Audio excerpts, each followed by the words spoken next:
വചനാഗ്നി വചനാഗ്നി വചനാഗ്നി ആത്മാവിൽ അഭിഷേക വചനാഗ്നി ദേശങ്ങൾ രാജ്യങ്ങൾ ഗോത്രങ്ങൾ വംശങ്ങളെങ്ങും അറിയട്ടെ വചനാഗ്നി ദേശങ്ങൾ രാജ്യങ്ങൾ ഗോത്രങ്ങൾ വംശങ്ങളെങ്ങും പടരട്ടെ വചനാഗ്നി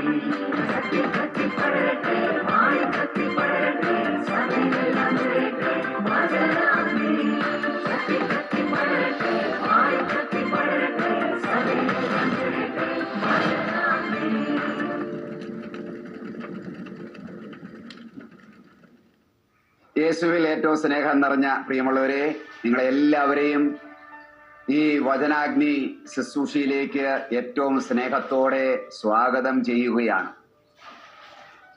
ഇന്ന് നമ്മൾ ചിന്തിക്കുന്ന ധ്യാനിക്കേണ്ട വിഷയം യേശു നാമത്തിൽ പ്രാർത്ഥിക്കുവാനുള്ള അധികാരം യേശു നമുക്ക് തന്നിരിക്കുന്നു എന്നുള്ളതാണ്. ആരോട് പ്രാർത്ഥിക്കാൻ? ദൈവത്തോട്. നമുക്ക് വലിയൊരു അതോറിറ്റി ലഭിച്ചിരിക്കുകയാണ് പ്രാർത്ഥിക്കാൻ. അപ്പൊ എന്താണ് പ്രാർത്ഥിക്കേണ്ടതെന്നും എങ്ങനെയാണ് പ്രാർത്ഥിക്കേണ്ടതെന്നും ഇന്ന് പലർക്കും അറിയാൻ മേല. ആകെപ്പാടെ ഈ ക്രിസ്ത്യാനികളായിരിക്കുന്ന പലർക്കും കരയാൻ മാത്രം അറിയാം. ഈ കരച്ചിലും മോങ്ങലും മാത്രം അറിയാം. പിന്നെ ബാക്കിയെല്ലാം കത്തോലിക്കരാണെങ്കിൽ നമുക്ക് എല്ലാവർക്കും കൊന്ത ചെല്ലാൻ അറിയാം. കൊന്ത ചെല്ലുന്നതാണ് പ്രാർത്ഥന എന്ന് നമ്മൾ ധരിച്ചു വെച്ചിരിക്കുകയാണ്. കൊന്തയാണ് പ്രാർത്ഥന. അതൊരു പ്രാർത്ഥനാ രീതി മാത്രമാണ്. കൊന്തയല്ല പ്രാർത്ഥന. ദൈവവുമായിട്ടുള്ള വ്യക്തിപരമായ ബന്ധമാണ്, ആ ബന്ധത്തിലുള്ള സംഭാഷണമാണ് പ്രാർത്ഥന. കൊന്ത അതിനകത്ത് പെടുന്ന കാര്യമല്ല. അപ്പോൾ പ്രാർത്ഥിക്കേണ്ടത് എങ്ങനെയാണ്, പ്രാർത്ഥിക്കുമ്പോൾ നമ്മൾ എടുക്കേണ്ട നിലപാട് എന്താണ് എന്ന് പ്രിയമുള്ളവരെ, മക്കളായ നമുക്ക് അറിഞ്ഞിരിക്കണം. നമ്മൾ ഒന്ന് യേശു കൃത്യമായിട്ട് വ്യക്തമായിട്ട് ഒന്നല്ല രണ്ടല്ല പലവട്ടം ആവർത്തിച്ച് പറഞ്ഞൊരു കാര്യമുണ്ട്. നിങ്ങൾ ഈ വണ്ണം പ്രാർത്ഥിക്കുവിനെന്ന്. ഈ വണ്ണം പ്രാർത്ഥിക്കുവിൻ. പക്ഷേ നമുക്ക് ഈ ബൈബിൾ വായിക്കാനോ അത് പഠിക്കാനോ അതൊന്ന് ഗ്രഹിക്കാനോ ധ്യാനിക്കാനോ നമുക്ക് സമയമുണ്ടോ? ഇല്ല. ബൈബിൾ മുഴുവൻ വായിച്ചു വിടണം അല്ലെ? ഒരു പ്രാവശ്യമെങ്കിലും ബൈബിൾ വായിച്ച് വിട്ടില്ലെങ്കിൽ നരകത്തിൽ പോയാലോ, അല്ലെങ്കിൽ സ്വർഗത്തിൽ പോകണ്ടേ? അപ്പൊ ഒരു പ്രാവശ്യമെങ്കിലും ഒന്ന് വായിച്ചു തീർക്കണം. അതിനുവേണ്ടി വായിച്ചു വിടും. അല്ലെങ്കിൽ ഡെയിലി ബൈബിൾ വായിക്കണം. അതിനുവേണ്ടി ഒരു ചെറിയ പാരഗ്രാഫ് പെട്ടെന്ന് പറഞ്ഞുകൊണ്ടങ്ങ് വായിച്ചു തീർക്കും. ഇതൊക്കെയല്ലേ ഉള്ളൂ. കുടുംബ പ്രാർത്ഥനയുടെ സമയത്ത് പെട്ടെന്നൊന്ന് ആരെങ്കിലും ഒരാളെ കൊണ്ടൊന്ന് വായിപ്പിക്കും, ഞാൻ ബാക്കിയുള്ളവർ കേട്ടോണ്ടിരിക്കും. ഇതല്ലേ നമുക്ക് ബന്ധമുള്ളൂ. നമുക്ക് ഇതൊക്കെ അത്രയൊക്കെ ഉള്ളൂ ബൈബിളുമായിട്ട് ബന്ധം. വചനം ദൈവമാണെന്നും വചനത്തിലൂടെ ദൈവം എന്നോട് സംസാരിക്കുന്നുവെങ്കിലും ദൈവത്തിന്റെ ഇഷ്ടം എന്താണെന്നും ഹിതം എന്താണെന്നും നമ്മെക്കുറിച്ചുള്ള ദൈവിക പദ്ധതി എന്താണെന്നൊന്നും നമുക്ക് ദൈവവചനം സ്വയം വായിച്ച് ധ്യാനിച്ച് മനസ്സിലാക്കുന്ന എത്ര പേരുണ്ട് നമ്മൾ. അപ്പൊ അതിലോട്ടൊക്കെ നമ്മൾ കടന്നു വരണം പ്രിയമുള്ളവരെ. പ്രാർത്ഥനയെ കുറിച്ച് പറയുമ്പോൾ യോഹന്നാൻ 16-ാം അധ്യായത്തിൽ, യോഹന്നാൻ 16-ാം അധ്യായം, ഞാൻ പറയുന്നതൊക്കെ ശരിയാണോ, ബൈബിളിൽ ഉണ്ടോ എന്ന് നിങ്ങൾ തന്നെ ബൈബിൾ എടുത്തത് നോക്കണം നിങ്ങൾ. അപ്പൊ വചനം എന്താ പറയുന്നത്? 16-ാം അധ്യായം അതിലെ 23-ാമത്തെ വാക്യം, നിങ്ങൾ എന്നോട് ഒന്നും ചോദിക്കുന്നില്ല, സത്യം സത്യമായി ഞാൻ നിങ്ങളോട് പറയുന്നു. സത്യം സത്യമായി. കണ്ടോ, ഈശോ തറപ്പിച്ച് പറയുന്ന, എംബസസ് ചെയ്ത് പറയുന്ന, ആവർത്തിച്ചു പറയുന്ന കാര്യങ്ങൾക്ക് യേശു പറയുന്നൊരു കാര്യമാണ് സത്യം സത്യമായി. അപ്പൊ അത് ഇനി പറയുന്ന കാര്യങ്ങൾക്ക് വളരെ പ്രാധാന്യമുണ്ട് എന്നാണ് അതിന്റെ അർത്ഥം. സത്യം സത്യമായി ഞാൻ നിങ്ങളോട് പറയുന്നു.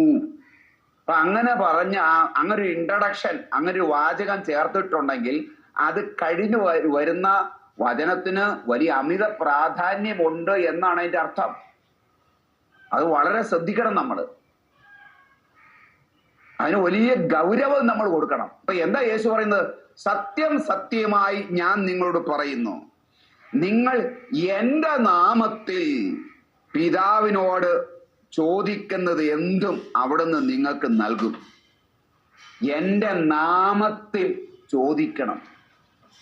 അപ്പൊ നമ്മൾ പ്രാർത്ഥിക്കും, ദൈവമേ ദൈവമേ ദൈവമേ എന്നെ അനുഗ്രഹിക്കണമേ, ദൈവമേ അനുഗ്രഹിക്കണമേ, ദൈവമേ ദൈവമേ എന്നെ അനുഗ്രഹിക്കണമേ എന്ന് പറയുമ്പോൾ നിനക്ക് ദൈവമായിട്ട് വല്ല ബന്ധമുണ്ടോ?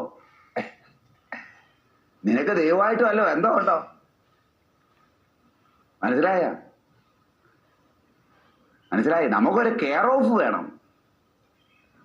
മനസ്സിലായ? നമുക്കൊരു കെയർ ഓഫ് വേണം. നമ്മുടെ യോഗ്യത എന്ന് പറയുന്നത് ജീസസാണ്.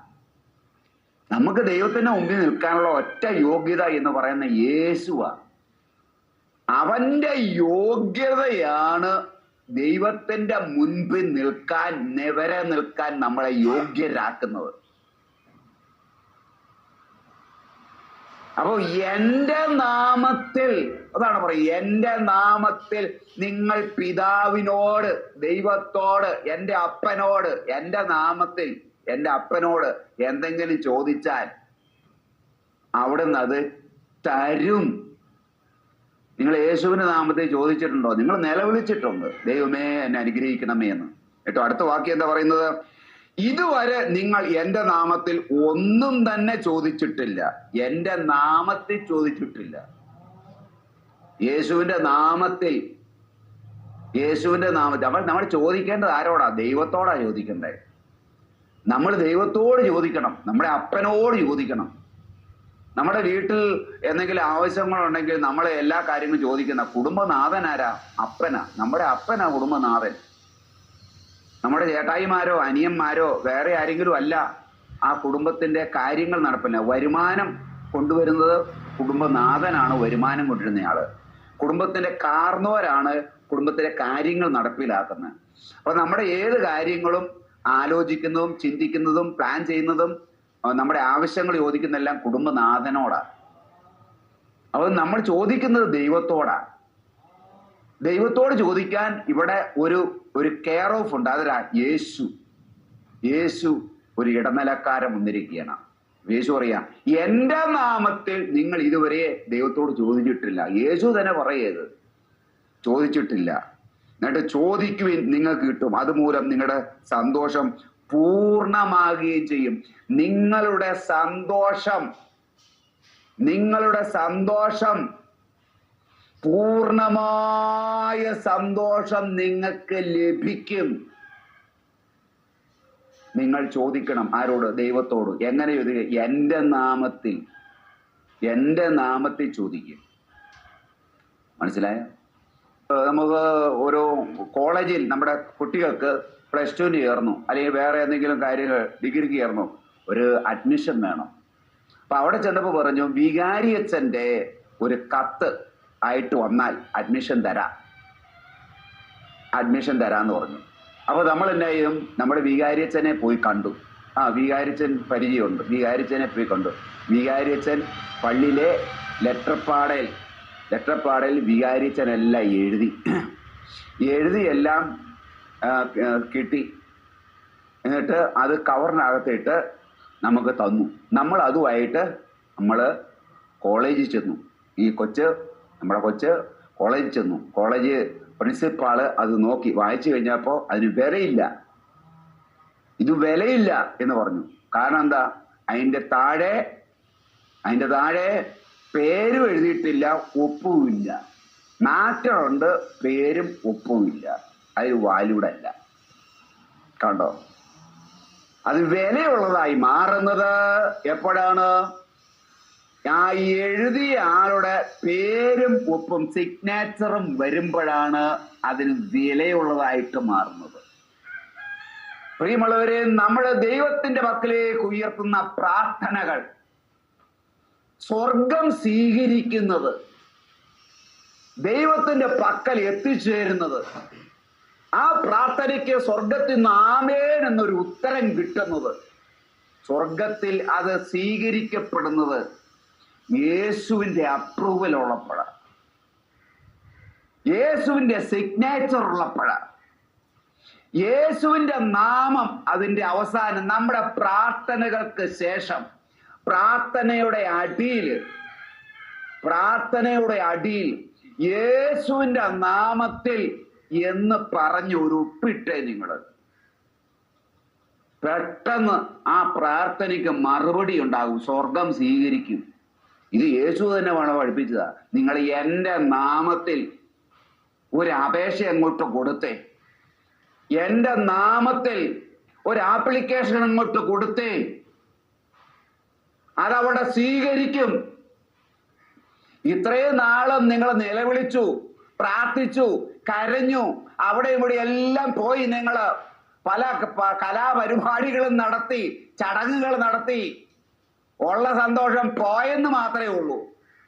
എന്നാൽ ഈ വിധത്തിൽ ഒരു ആപ്ലിക്കേഷൻ അങ്ങോട്ട് ദൈവത്തിന്, ആ പിതാവിന് കൊടുത്തേ, ആ പ്രാർത്ഥനയൊക്കെ അങ്ങോട്ട് റെഡിയാക്കിയിട്ട് അവസാനം ആ യേശുവിൻ്റെ പേര് ഒപ്പും കൂടെ എൻ്റെ നാമത്തിൽ എന്ന് പറഞ്ഞ് അങ്ങോട്ട് കൊടുത്തേ, നിങ്ങളുടെ സന്തോഷം പൂർണ്ണമാകും. പൂർണ്ണമാകത്ത വിധത്തിൽ എൻ്റെ പ്രാർത്ഥനയ്ക്ക് ഫലമുണ്ടാകുമെന്ന് യേശു തന്നെ വളരെ കൃത്യമായി പഠിപ്പിച്ചിരിക്കുക. ഇത് മനസ്സിലാകാത്തത് ആരുമില്ല. ഏത് കൊച്ചു പിള്ളേർക്ക് മനസ്സിലാകും. എന്തുകൊണ്ട് നമ്മളിത് ഗ്രഹിക്കുന്നില്ല? നമ്മുടെ ജീവിതത്തിലേക്ക് ഇത് നമ്മൾ കൊണ്ടുവരുന്നില്ല. ഇത് ഹല്ലേലൂയ.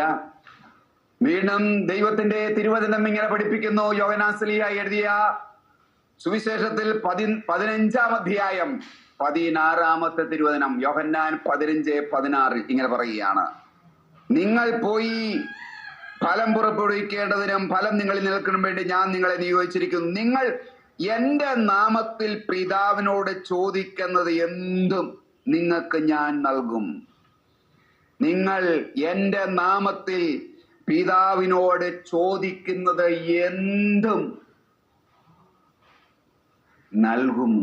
അപ്പൊ ഇങ്ങനെ വളരെ കൃത്യമായിട്ട് വ്യക്തമായിട്ട് തിരുവചനം നമ്മളെ ഇങ്ങനെ പഠിപ്പിച്ചിരിക്കെ നമുക്ക് എന്തുകൊണ്ടാണ് പ്രിയമുള്ളവരെ യേശുവിൻ്റെ നാമത്തിൽ നമുക്ക് പ്രാർത്ഥിക്കാൻ പറ്റാത്തതിന്റെ കാരണം ഒന്നാമത്തെ കാരണം എന്ന് പറഞ്ഞാൽ, ഒന്ന് നമുക്ക് നമ്മുടെ അറിവില്ലായ്മ. നമുക്കറിയാൻ മേല, പ്രായം ഇത്രയായി, എന്നാലും ചൊവ്വേ നേരെ പ്രാർത്ഥിക്കേണ്ടത് എങ്ങനെ നമുക്ക് അറിയാൻ മേല. അത് തന്നെ റോമാലേഖനം 8-ാം അധ്യായം 26-ാമത്തെ വാക്യത്തിൽ പറയുന്നത്, വേണ്ട വിധം പ്രാർത്ഥിക്കേണ്ടത് എങ്ങനെയും നമുക്ക് അറിയാൻ മേല എന്ന് പറയുന്നുണ്ട്. നമുക്ക് ഇപ്പോഴും പ്രായം എത്രയായി, ബാക്കി ലോകകാര്യങ്ങളെല്ലാം അറിയാം. ഒച്ച വെക്കാനും ബഹളം വെക്കാനും സമരം വെക്കാനും സഭയുടെ കാര്യങ്ങൾക്ക് ചിന്താവുകൾക്ക് എല്ലാം അറിയാം. പഴയ ചൊവ്വേ നേരെ പ്രാർത്ഥിക്കാൻ എങ്ങനെയാണ് നമുക്ക് അറിയാം. അതുകൊണ്ടാണ് ഈ പ്രശ്നങ്ങൾക്കെല്ലാം, നമ്മുടെ ഈ പ്രശ്നങ്ങൾക്കെല്ലാം കാരണം അതാണ്. അപ്പൊ ഒന്നാമത് നമുക്ക് അറിയില്ല, രണ്ട് നമുക്ക് ഭൂരിഭാഗം പേർക്കും പേടി, ഭയമാണ്.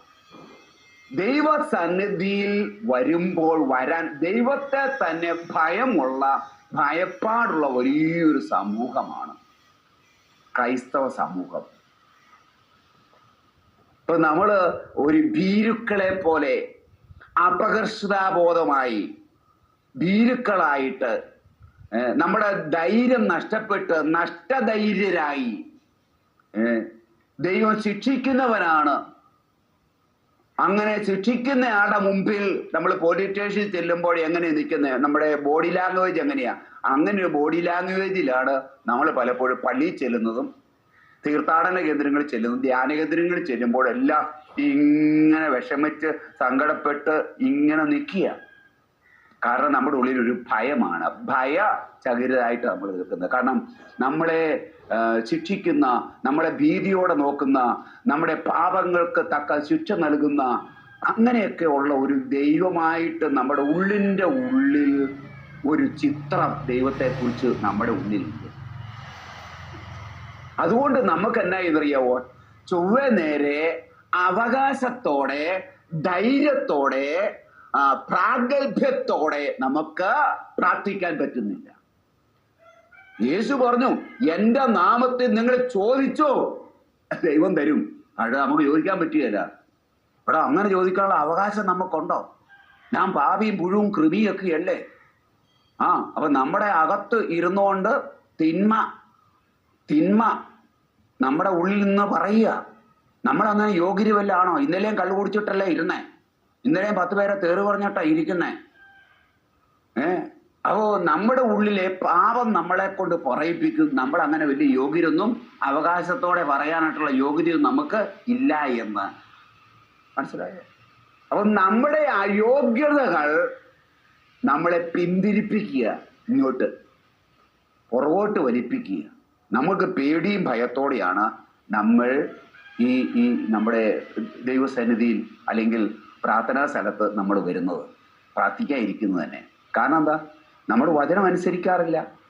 യോഹന്നാൻ 15:7 അതാണ് പറയുന്നത്, നിങ്ങൾ എൻ്റെ വചനം നിങ്ങളിൽ നിലനിൽക്കുന്നു എങ്കിൽ ഇഷ്ടമുള്ളത് ചോദിക്കുക.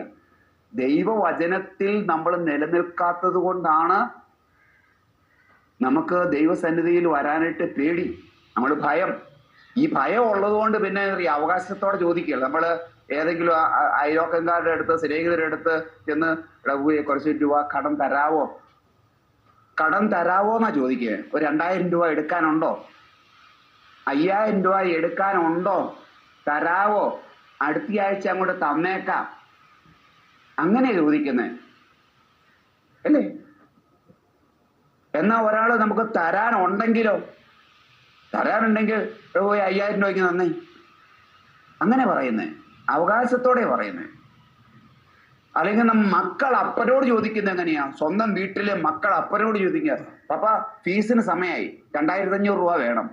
ഫീസിന് സമയമായി, നാളെ കൊടുക്കണം, 2500 രൂപ വേണം, അല്ലെ 5000 രൂപ വേണം. സ്കൂൾ ഫീസ് കൊടുക്കണം, വണ്ടി ഫീസ് കൊടുക്കണം, സമയമായി, തരണം. അങ്ങനെ അവകാശത്തോടെ പറയുന്നേ, മനസ്സിലായോ? പക്ഷെ ഇപ്പോഴും നമ്മൾ ദൈവസന്നിധി വരുമ്പോൾ നമുക്ക് അവകാശത്തോടെ, പ്രാഗൽഭ്യത്തോടെ, ധൈര്യത്തോടെ പറയാനിട്ട ധൈര്യം മുഴുവൻ ചോർന്നു പോയി. കാരണം ഒന്ന്, നമ്മുടെ ദൈവത്തെക്കുറിച്ചുള്ള കാഴ്ചപ്പാട് നഷ്ടപ്പെട്ടു പോയി. ദൈവത്തെക്കുറിച്ചുള്ള ഭയം, പേടി നമ്മുടെ ഉള്ളിലിരിക്കുക. ഒന്നാമത് പ്രാർത്ഥിക്കേണ്ടത് എങ്ങനെയെന്ന് നമുക്ക് അറിയാൻ മേല. Hallelujah, hallelujah. ഹെബ്രായ ലേഖനം 10-ാം അധ്യായം അതിന്റെ 19-20 വാക്യങ്ങള്. എൻ്റെ സഹോദരരെ, യേശുവിൻ്റെ രക്തം മൂലം വിശുദ്ധ സ്ഥലത്തേക്ക് പ്രവേശിക്കാൻ നമുക്ക് മനോധൈര്യമുണ്ട്. എൻ്റെ പ്രിയ സഹോദരരെ, എൻ്റെ സഹോദരരെ, കണ്ടോ, നമ്മൾ ദൈവമക്കളാ, മാമോദീസ സ്വീകരിച്ചവരാ, യേശുവിനോട് ഐക്യപ്പെട്ടവരാ, ദൈവഭവനത്തിലെ അംഗങ്ങളാ നമ്മൾ. ദൈവഭവനത്തിലെ അംഗങ്ങളെല്ലാവരും, എല്ലാ വിശ്വാസികളും സഹോദരന്മാരാ. യേശുവിൻ്റെ രക്തം മൂലം, യേശുവിൻ്റെ രക്തത്താൽ വിശുദ്ധ സ്ഥലത്തേക്ക് പ്രവേശിക്കാൻ നമുക്ക് മനോധൈര്യമുണ്ട്. ഏതാണ് വിശുദ്ധ സ്ഥലം? യേശുവിൻ്റെ, ദൈവത്തിൻ്റെ സ്ഥലത്തോട്ട്, അതിപരിശുദ്ധമായ സ്ഥലത്തേക്ക്, ദൈവസന്നിധിയിലോട്ട് കയറി ദൈവസന്നിധിയിൽ നിൽക്കാൻ നമുക്ക് മനോധൈര്യമുണ്ട്. നമ്മളെ ധൈര്യപ്പെടുത്തുന്ന, അവകാശപ്പെടുത്തുന്ന എന്താണ്? യേശുവിൻ്റെ രക്തമാണ് നമ്മളെ ധൈര്യപ്പെടുത്തുന്നത്. ധൈര്യമുണ്ട്. എന്തെന്നാൽ തൻ്റെ ശരീരമാകുന്ന വിരിയിലൂടെ അവൻ നമുക്കായി നവീനവും സജീവവുമായ ഒരു പാത തുറന്നു തന്നിരിക്കുന്നു. ഹല്ലേലൂയ. എന്നാൽ തൻ്റെ ശരീരമാകുന്ന വിരിയിലൂടെ യേശു തൻ്റെ ശരീരമാകുന്ന വിരിയിലൂടെ സനാതനമായ ഒരു പാത നമുക്ക് വെട്ടി തുറന്നു തന്നു.